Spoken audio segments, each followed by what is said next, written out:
El Evangelio cambia. El Evangelio Cambia cambia. realidades. Cambia El circunstancias. Evangelio cambia. Cambia las vidas. Para bien. Y para siempre. Para siempre. El Evangelio cambia la tristeza. y la convierte en gozo. Cambia las familias. comunidades. Está cambiando nuestra El nación. Evangelio Está cambia. cambiando nuestra nación. La mayor experiencia del cambio para nuestra Venezuela. El cambio para nuestra Venezuela. El Evangelio cambia.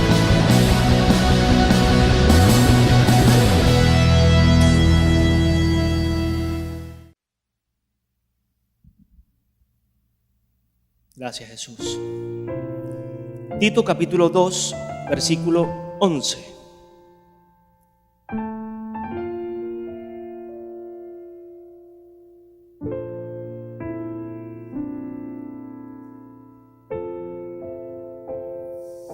Gracias, Jesús. ¿Lo tienen todos?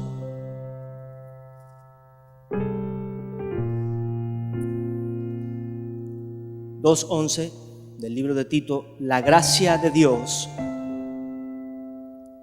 se ha manifestado para salvación. Se ha manifestado para salvación. Diga conmigo, a toda la humanidad, a toda la iglesia, a toda mi casa, a toda mi familia, a todos mis vecinos, a todos mis hermanos, mis compañeros de trabajo, mis compañeros de milicia, mis compañeros de este país, a los habitantes de esta tierra. Esa es toda la humanidad.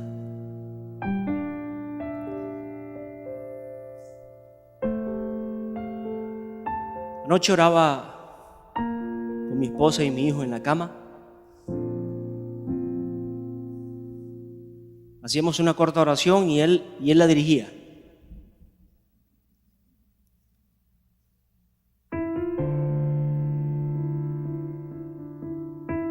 Y le daba gracias a Dios. Le pedía a Dios que guardara a su familia, que guardara sus pertenencias, aún sus juguetes.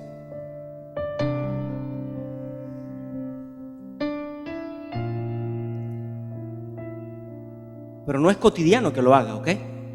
Lo estaba haciendo natural, espontáneo, es algo que están haciendo ya en él.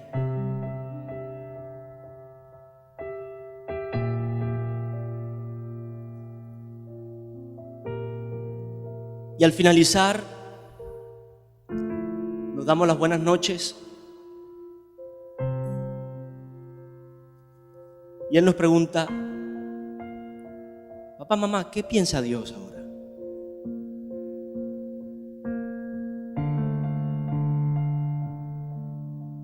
¿Qué pregunta? ¿Qué pregunta después de cerrar una oración?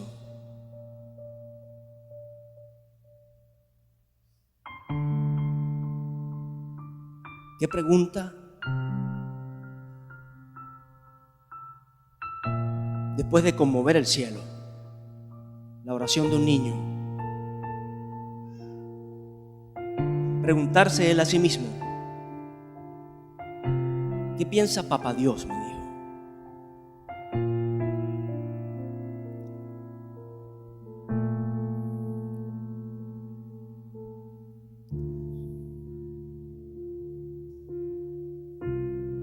Iglesia, el Dios que venimos a buscar, el Dios que venimos a servir, Dios que muchas veces aplaudimos allí, piensa lo mejor de ti. Piensa lo mejor de ti. Anhela lo mejor de ti. Espera lo mejor de nosotros.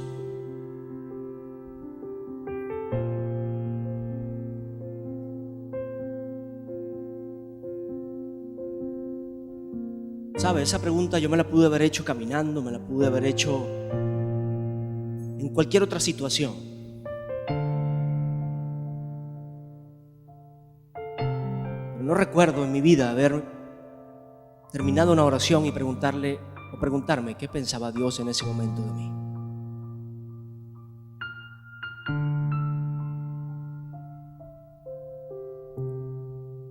Pero estoy seguro que cuando alguien se acerca con un corazón puro, como el de un niño, no nos tiremos de tan santos, con un corazón sincero.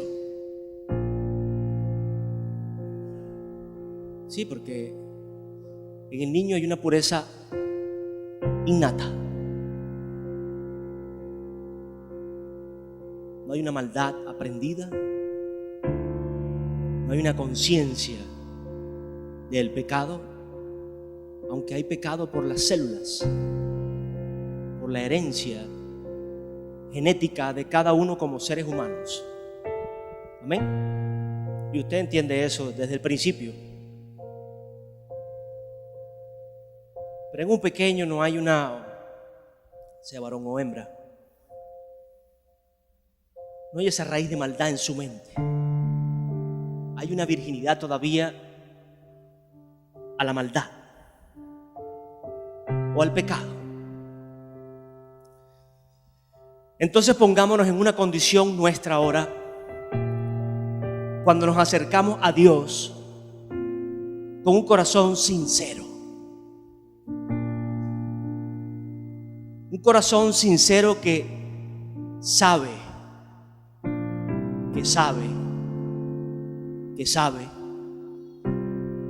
que ha fallado, que de una u otra forma ha fallado.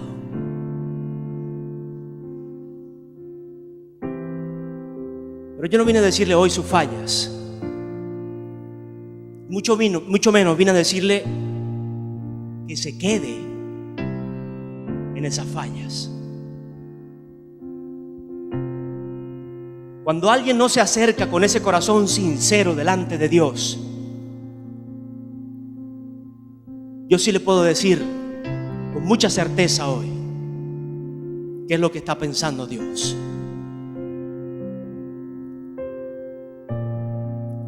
¿Por qué no te has acercado, hijo?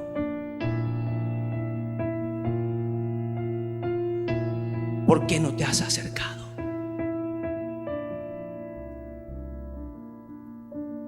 ¿Por qué huyes de mí?, le decía Adán. ¿Por qué se esconden? ¿Por qué se esconden?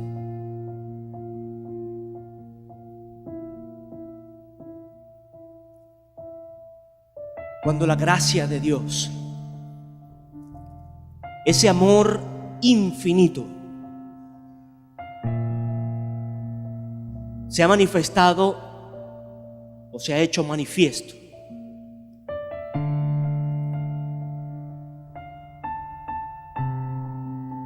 para salvación de toda la humanidad.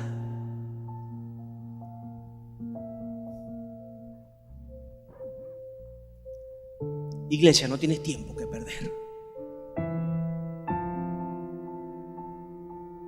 No hay más tiempo ya que perder.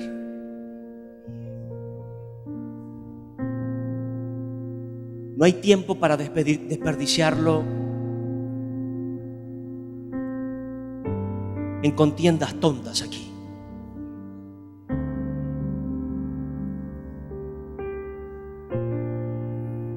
En luchas por causas muy distantes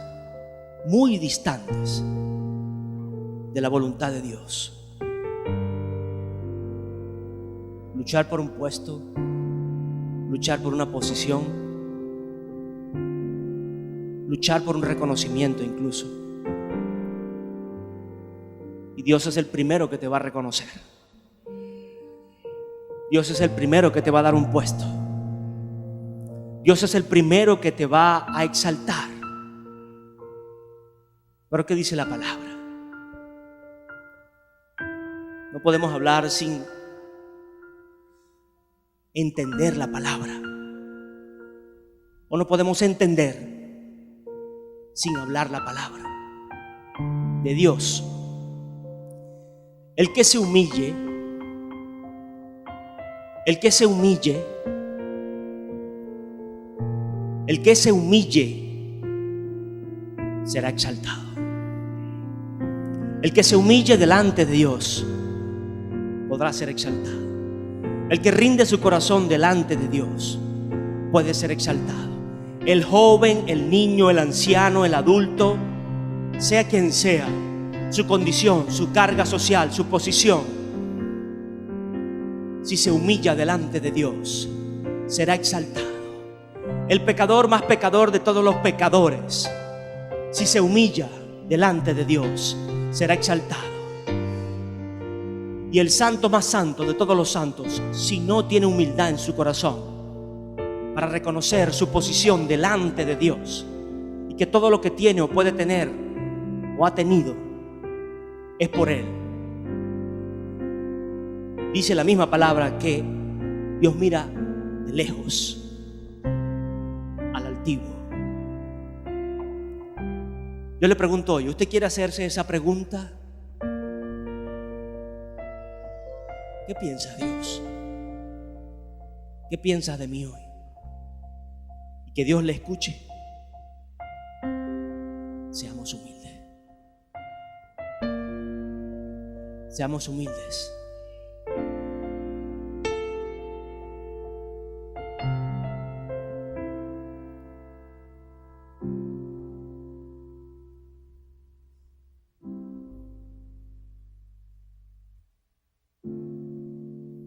La gracia de Dios se ha manifestado para salvación de toda la humanidad. El Evangelio cambia.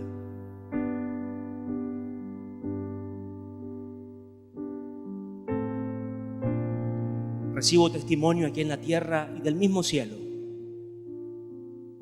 que es una herramienta para no creernos los únicos. Es una herramienta del cielo para influenciar en la salvación de toda esa humanidad.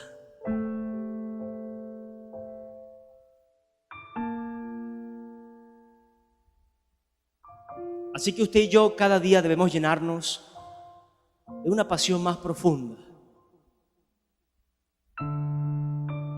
por ese ministerio o servicio.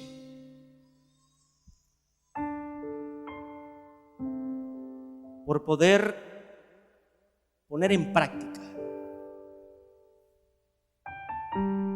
¿Sí? Porque el amor se pone en práctica. Es un amor práctico. Porque se pone en práctica. Dios derramó sobre nosotros un amor práctico. Lo puso como ejemplo y envió a su Hijo, Jesucristo. Y este mismo nos envió a usted y a mí después de rescatarnos, por supuesto, después de tener un encuentro con Él,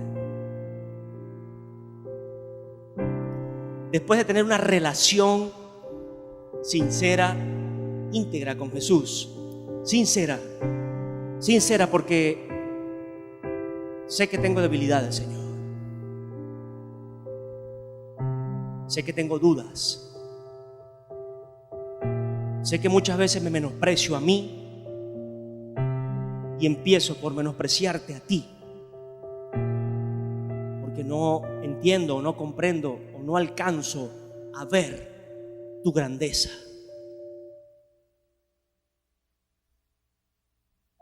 Eso es sincero, o es ser sincero delante de Jesucristo.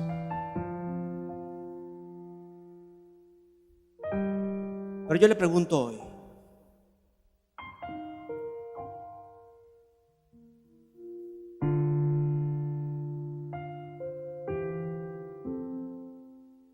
cuando Marta servía,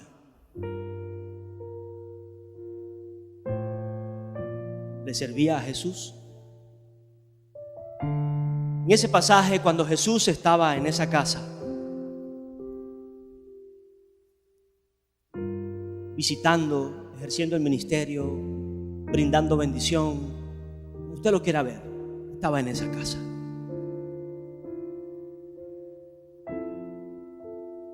Le decía: Marta, Marta,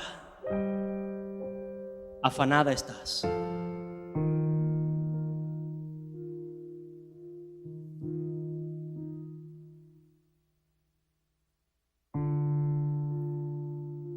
¿Usted cree que a Jesús le ocupa más su servicio o su intimidad?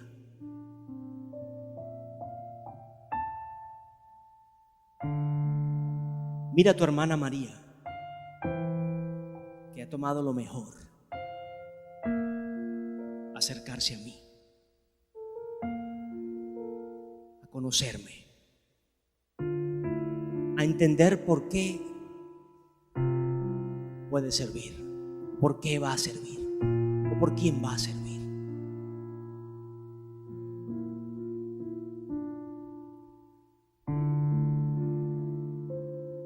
Me ocupa hoy que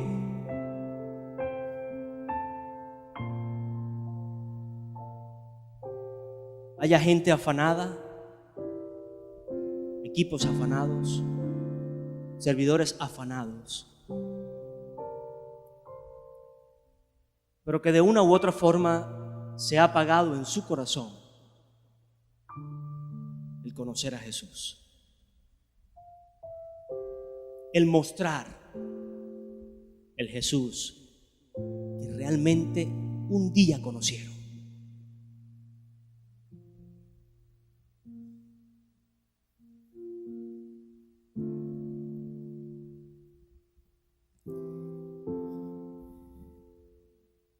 Dice en el capítulo 12 que nos enseña que, renunciando a la impiedad y a los deseos mundanos,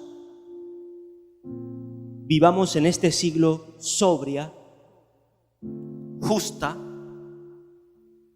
y piadosamente. Sobrio. Sobrio no es algo lúgubre o en penumbras u oscuro, no.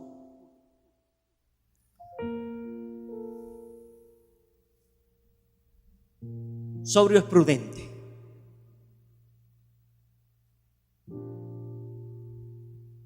Alguien que habla cuando debe hablar.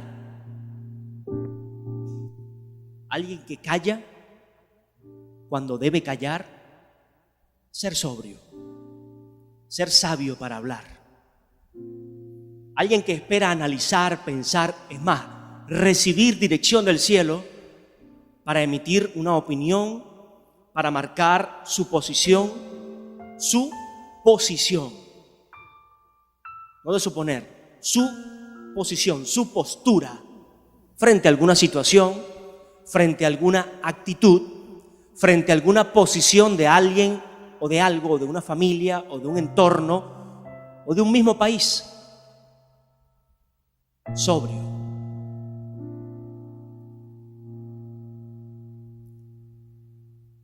Alguien que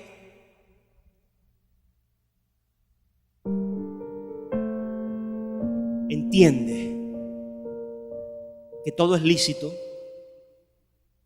pero no todo conviene. Alguien que no hace falta ponerle un velo y una falda larga, mucho menos taparle la cara para que se le medio vean los ojos, y en algunos casos ya hasta los ojos le tapan. ¿Para ocultar qué?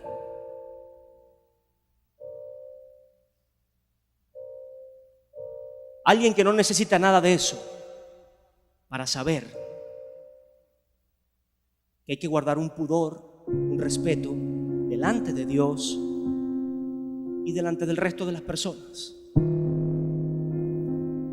Que hay un tiempo y un momento para cada situación. Que si usted quiere exhibir algo, mostrar algo, Muéstreselo a su esposo en su casa o en la intimidad, o a su esposa.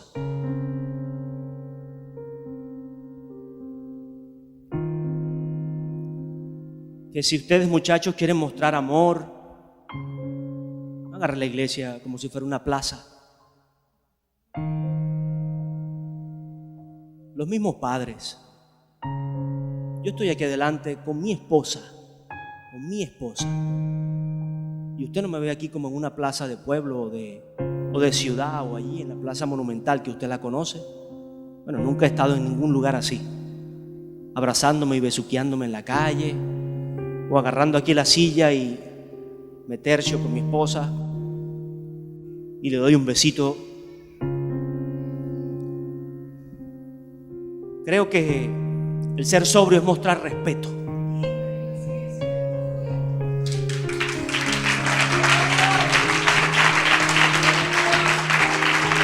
Es mostrar respeto.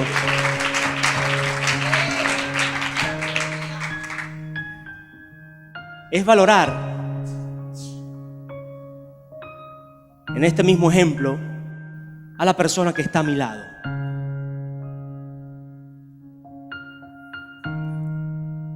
Sí, porque usted no tiene que mostrarle al mundo tan expresivamente que usted ama a esa chica o a esa mujer. Usted tiene que mostrarle a Dios y a ella que la ama. Usted tiene que mostrarle a Dios y a Él que lo ama.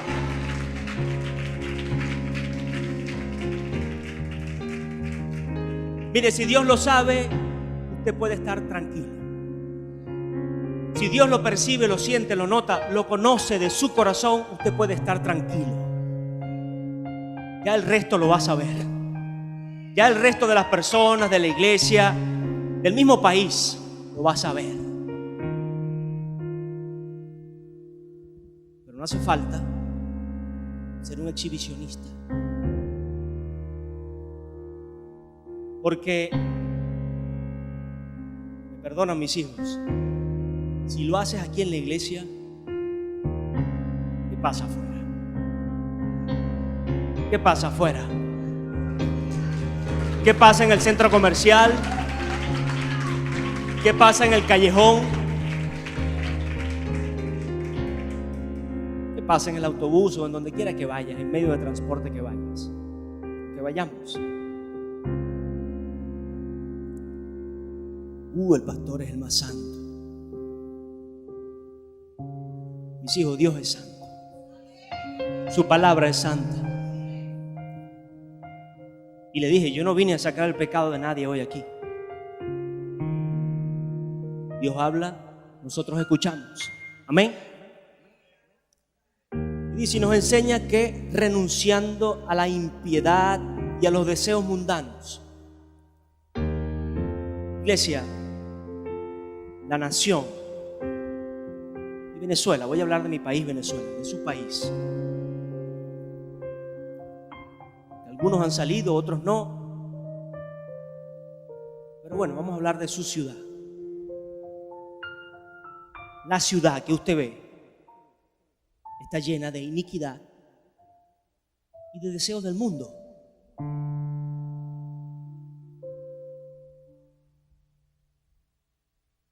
En algún momento le dije, no estés reprendiendo a la gente, tú mundano, porque eso no le va a rendir ningún fruto. Eso va a despertar ira o rencor y contienda en cualquier situación que usted pueda aspirar o buscar predicar la palabra o predicar este evangelio de salvación. Entonces usted puede ir con la mejor intención del corazón, pero eso es como construir con las manos y patear, derribar o destruir con los pies. Lo que Dios quiere hacer. Pero sí existe la palabra mundano, porque es del mundo. Del mundo. Dice los deseos mundanos, o sea, los deseos del mundo. Los deseos de su carne, de esta carne, de mi carne.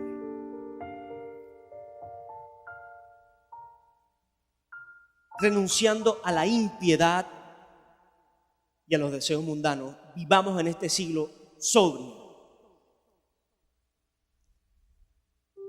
Usted no tiene que mostrarle a nadie que es el mejor capitán, Usted no tiene que mostrarle a nadie que es el mejor pastor. Usted no tiene que mostrarle a nadie que es el mejor siervo, que es el más fiel, que es el copero, que es el guardaespaldas de alguien, o que es... Usted no tiene que mostrarle nada a nadie. Iglesia,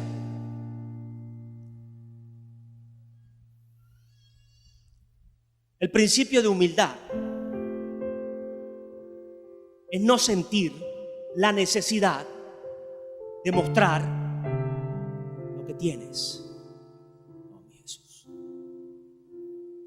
El principio de humildad no es decir yo soy humilde, yo soy sincero, yo amo a Dios, yo sirvo a mis hermanos, yo soy el primero en el Evangelio Cambia, yo soy el postrero en el Evangelio Cambia, yo soy el alfa y la omega, yo nací en esta iglesia, yo moriré.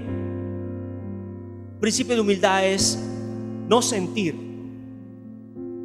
la profunda necesidad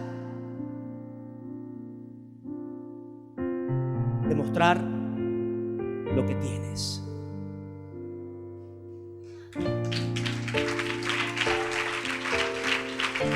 Y usted puede tener muchos dones, puede tener mucho dinero, puede tener muchas virtudes, y le estoy diciendo, disfrútelas, vívalas hoy.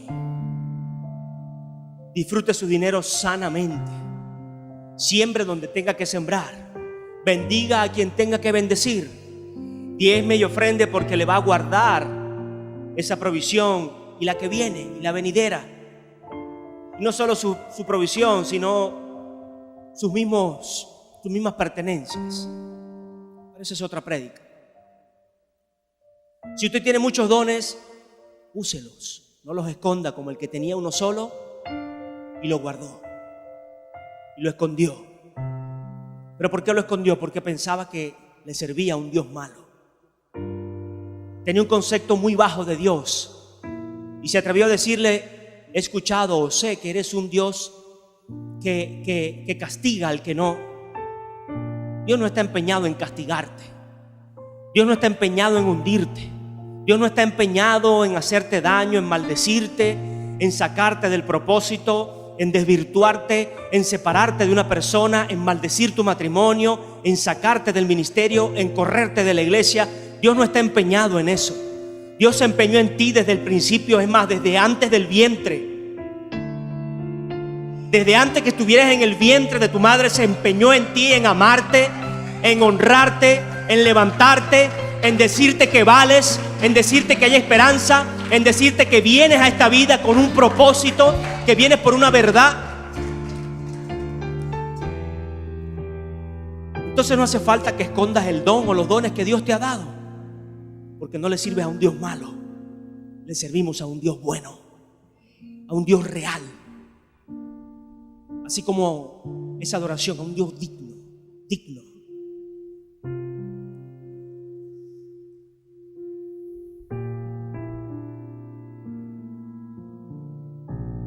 Usa esos dones,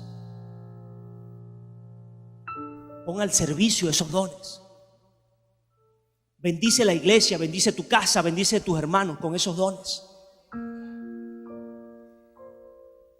Da frutos, trae frutos a tu vida con esos dones. Pero nunca te jactes de ellos. Nunca se lo restriegues en la cara a nadie. Nunca te sientas tan cómodo y en tan alta posición para creer que lo has alcanzado todo. Cuando ejemplo tenemos que el mismo Pablo, el apóstol Pablo, ¿cuántos lo conocen aquí? Pocas manos. Levante su mano los que conocen al apóstol Pablo. Los que no, abran la Biblia entonces. En la Biblia, ojo, claro, de muchos años atrás que vivió este hombre. Y ejemplo tenemos, apóstol de los apóstoles. Y él mismo dijo: no creyendo que lo he alcanzado todo. Un hombre que salió de la peor iniquidad o la peor posición, que es ir en contra de Dios. Trabajar fervientemente para ir en contra de Dios o de la voluntad de Dios. ¿Sabe? No solo dedicarse a dañar su vida, lo hace mucha gente hoy. No solo dedicarse a dañar su vida, sino dedicarse a matar a los que por una u otra razón querían acercarse a la voluntad de Dios.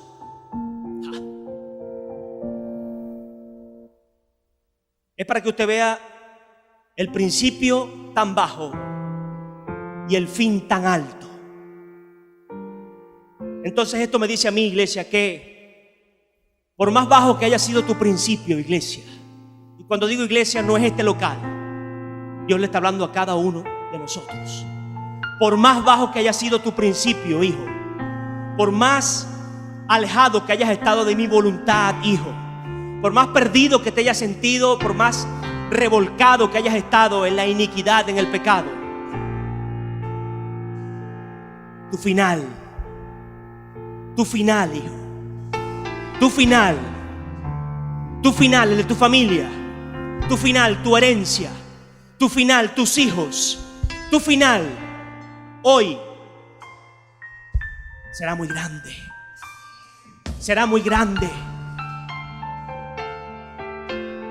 El final de este país, Venezuela, será muy grande.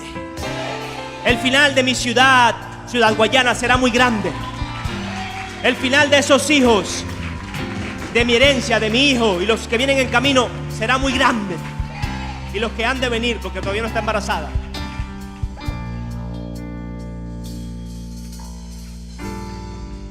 ¿Usted lo cree? Yo lo creo. Y hablamos de fe en la ofrenda.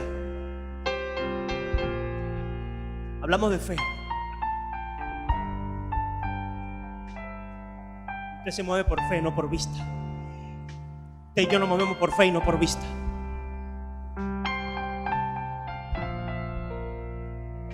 Wow, Jesús.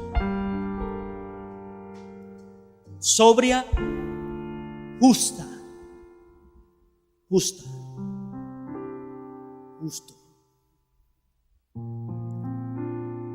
Justo inicia por reconocer a Cristo, por reconocer esa posición baja que podíamos tener, por el pecado. Espiritualmente estoy hablando. Estoy hablando del espíritu, no estoy hablando de ninguna condición física, humana, mucho menos posiciones sociales o económicas. Estoy hablando de la condición espiritual. Dice que estábamos muertos,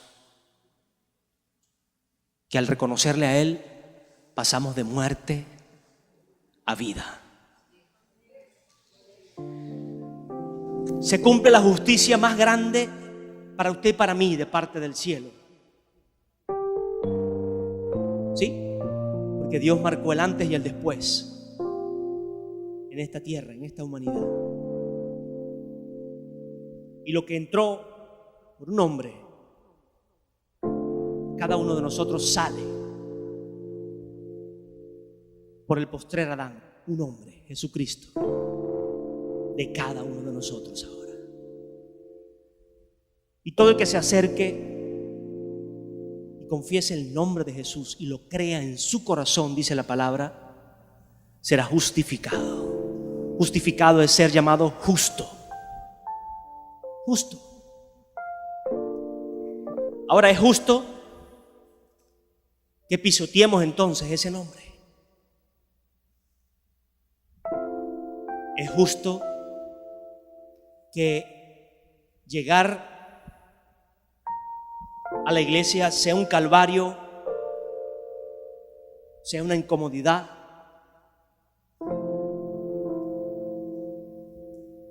Por diferentes razones. Una, porque no caminamos rectamente. ¿Sí?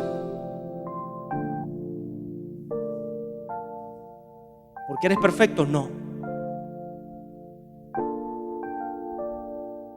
¿Porque no recibes tentaciones? Mentira. Todos recibimos tentaciones. Ninguno es perfecto. Pero ¿a dónde sigues corriendo? ¿Qué sigues buscando en ese mismo mundo del cual Jesús te rescató? ¿Qué sigues corriendo o qué sigues haciendo al correr a las mismas bajas pasiones de las cuales Dios te sacó? Esas mismas no te permiten o no nos permiten subir las escaleras. Y llegamos al primer descanso. Sí subo, como el Chapulín Colorado, sí lo subo. Bueno, empezando desde la cama, sí me paro. Y como aquí no es como en otros servicios, no lo he visto en Maranata, pero sí lo he visto en otras iglesias, que hay servicio a las 8, a las 10, a las 12, a las 2, a las 4, sí lo he visto en otras iglesias. Y bueno, el pastor es superhumano, yo no sé, todavía no he asistido a todos los servicios a ver si es el mismo pastor que predica. Pero como aquí no hay tantas oportunidades de horario, sino a las 10 de la mañana, por esa misma pesadez, estamos a veces recogiendo la ofrenda o estamos haciendo el llamado y todavía usted está entrando por la puerta.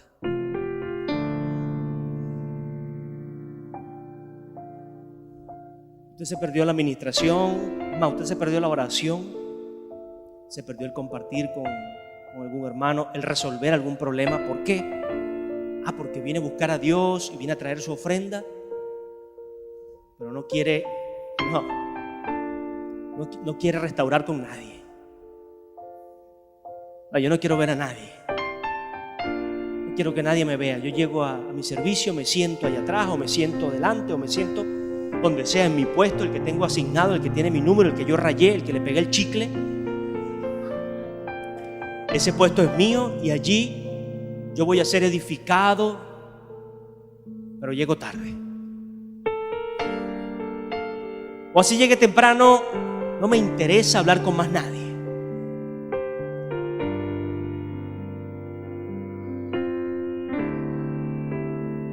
Cuando el mismo Dios nos dice: no te ocupes de tu ofrenda en traérmela sin antes haber restaurado con tu hermano. Oh, Jesús. No te ocupes tanto de tu ofrenda o de tu diezmo o de tu servicio sin antes haber restaurado con tu hermano. No te ocupes tanto de hablar con tu pastor incluso sin antes haber restaurado con tu hermano. No te ocupes tanto de llevar ese chisme o de levantar esa matriz de opinión sin antes haber restaurado con tu hermano.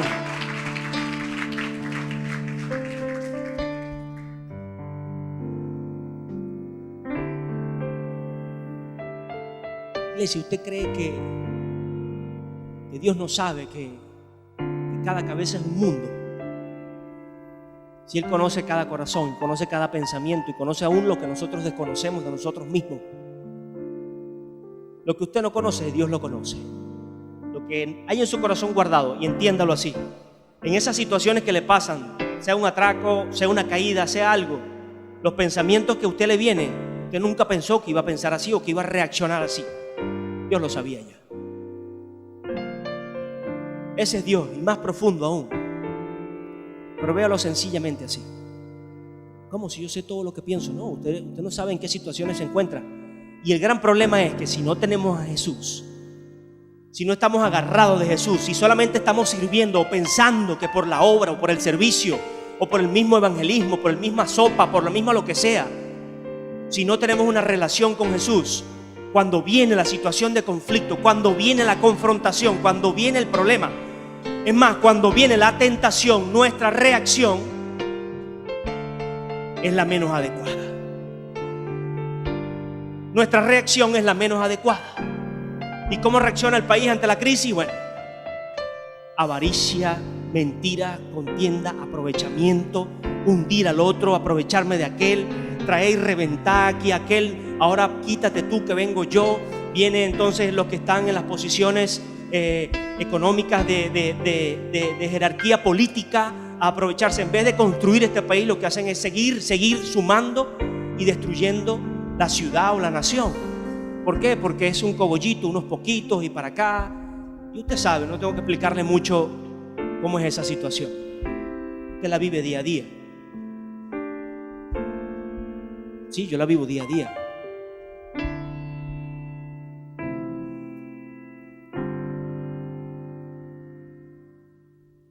Cuando viene el conflicto con alguien que tiene la mala cara, con el hermano que siempre viene con una actitud difícil, o con la persona que se le hace tan complicado, saludar o ser diferente, mi reacción es totalmente opuesta a la voluntad de Dios. Cuando leíamos el viernes, el que muere juntamente conmigo vivirá eternamente, dice la palabra. Sí, lo leíamos el viernes. ¿Qué es morir? No estoy diciéndole que usted se clave una daga o que venga el otro y lo asesine. No, esa no es la muerte que estamos hablando y la que está hablando la palabra. Morir a ese mismo deseo de la carne de responder de la misma forma.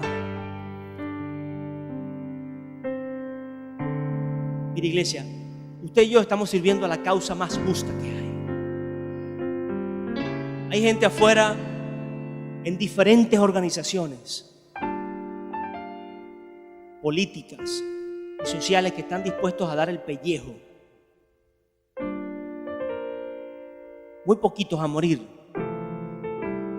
Y ninguna de esas causas, ninguna, y no solo hablo de Venezuela, hablo de toda la humanidad, ninguna de esas causas es tan justa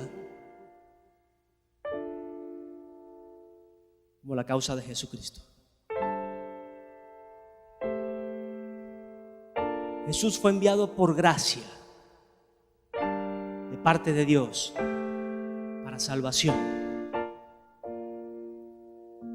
Y a ningún otro de los cuales esa persona puede servir, ni murió, ni pagó un precio por ellos, y mucho menos, muchísimo menos, resucitó. Entonces yo le pregunto hoy, ¿es justo que sigamos sintiendo una carga tan pesada para venir a la iglesia?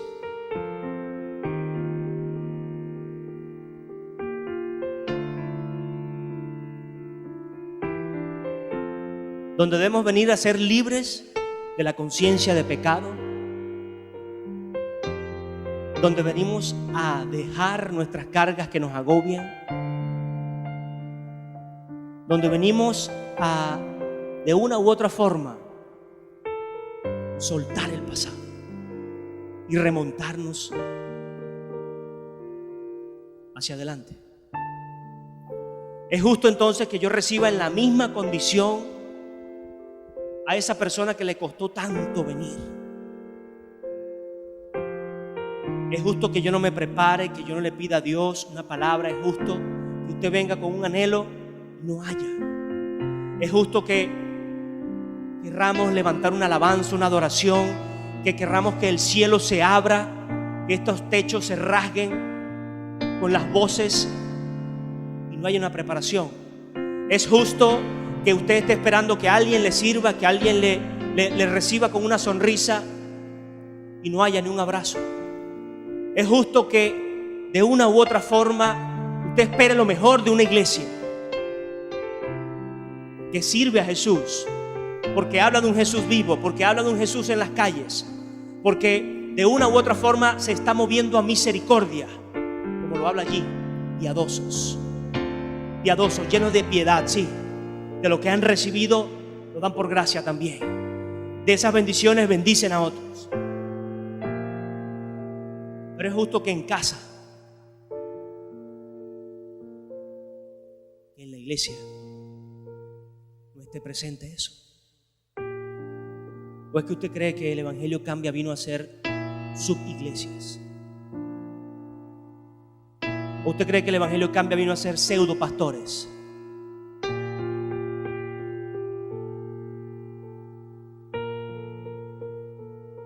Aquí cada equipo no lleva un pastor. Aquí cada equipo lleva un servidor. Y está conformado por servidores. Aquí cada ministerio no tiene un pastor aparte, que el líder es el bombillo que se apagó, se va a apagar. Ese bombillo se apaga. Ese bombillo se le acaba la batería. A esa luz que tanto te está alumbrando se le acaban las fuerzas. Si no se llena de Jesús, y si tú no conoces a Jesús, seguiremos como Marta, afanados y peor aún, cansados. Porque nadie dispuso en su corazón cambiar.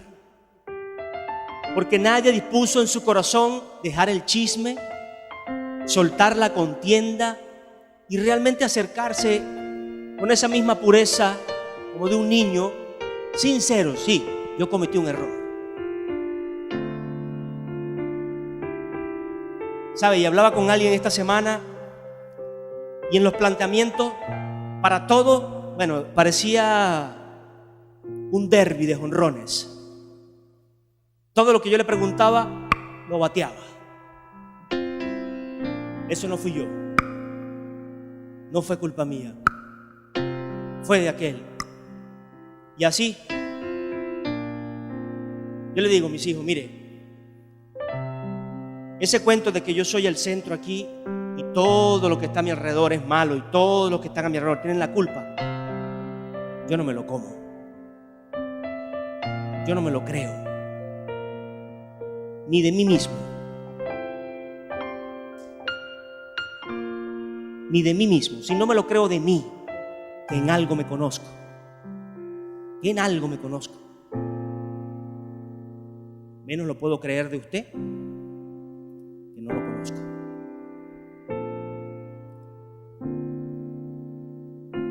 Entonces no se trata de echarle la culpa a los demás y decir que la iglesia, y ojo, el peor error de Marta fue servir con queja. Yo estoy aquí y no la ves a ella que está ahí tratando de conocerte a ti. Marta no le decía eso, no la ves ahí que está echada buscándote o acercándose a ti, y yo ando aquí friega, yo ando aquí, saca, lava, levanta, corre, empuja. ¿Usted está sirviendo a quién? ¿Y su servicio a quién va a honrar? Entonces no espere que el servicio le honre a usted o honre a su hermano. Sírvale a Jesús sin quejas en el corazón, sin preguntarse por qué o tal o cual vino o no vino. Y espere el momento, ore. Yo estoy seguro que dentro de del clamor, no lo puedo afirmar, pero estoy seguro que del clamor de María en conocer a Jesús había una intercesión por Marta. Dale fuerzas. ¿Y por qué lo digo? Porque todo el que se acerca a Jesús es movido a piedad, es movido a misericordia, es movido a justicia. Y alguien con un corazón para servir como lo tenía Marta, la justicia del cielo es que venga sobre ella ese don perfecto que no añade tristeza, esa condición de servir sin criticar, sin quejarse, sin buscarle tantas vueltas, sin esperar que el otro se mueva para yo moverme.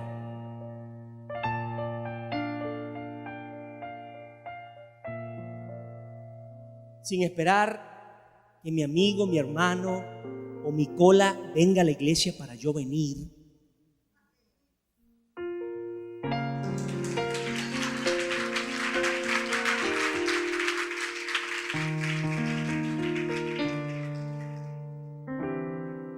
¿Qué esfuerzo se hace como iglesia para el transporte?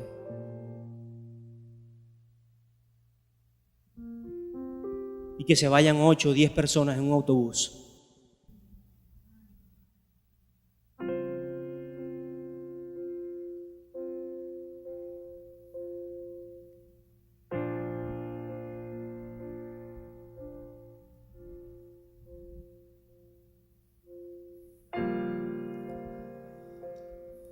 Gracias, Jesús.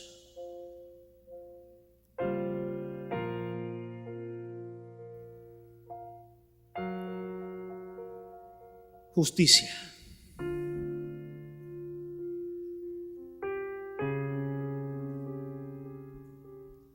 Y todo esto, mientras aguardamos en el 13, la esperanza bienaventurada.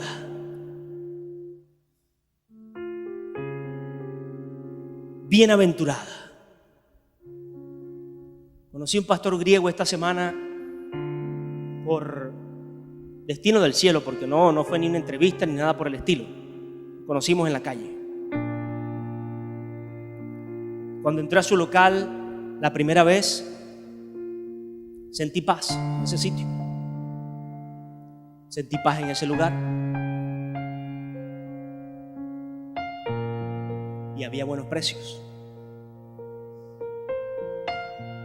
¿Sí? En una ferretería X. Después le daré el dato para bendecir a ese hombre también. Había buenos precios, pero antes que eso sentí paz en ese lugar. No fue por eso que sentí paz. ¿Ok? Trajo paz al bolsillo, sí, pero sentí paz en mi corazón. Y regreso por los buenos precios. Y por el lugar, me pareció todo se conjugó para yo regresar allí. Y esta vez estaba el dueño. Resulta que el dueño es el pastor que les estoy mencionando. Y este pastor, como buen griego, me llevó a un principio de esta bienaventurada. Por siempre. Por siempre. Ni siquiera 3 veces. Por siempre feliz. Eterno. Eterno, iglesia. Eterno. Escucha, la pelea que tenemos aquí es temporal. El conflicto aquí es temporal.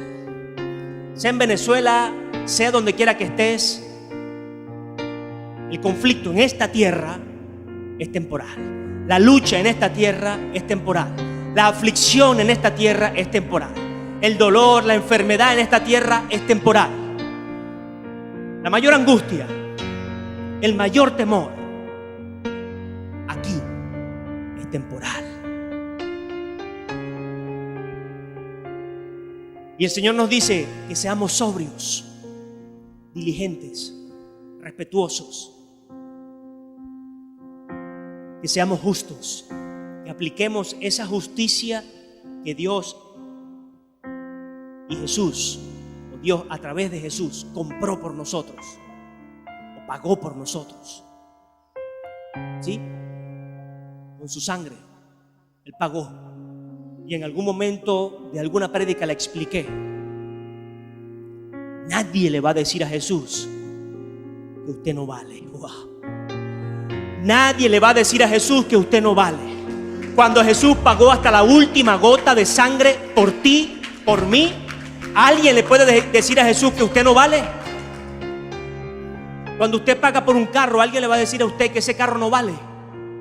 Cuando usted paga por lo que tiene en su casa o por lo que tiene puesto encima, ¿le va a decir a alguien que no vale cuando usted pagó por eso?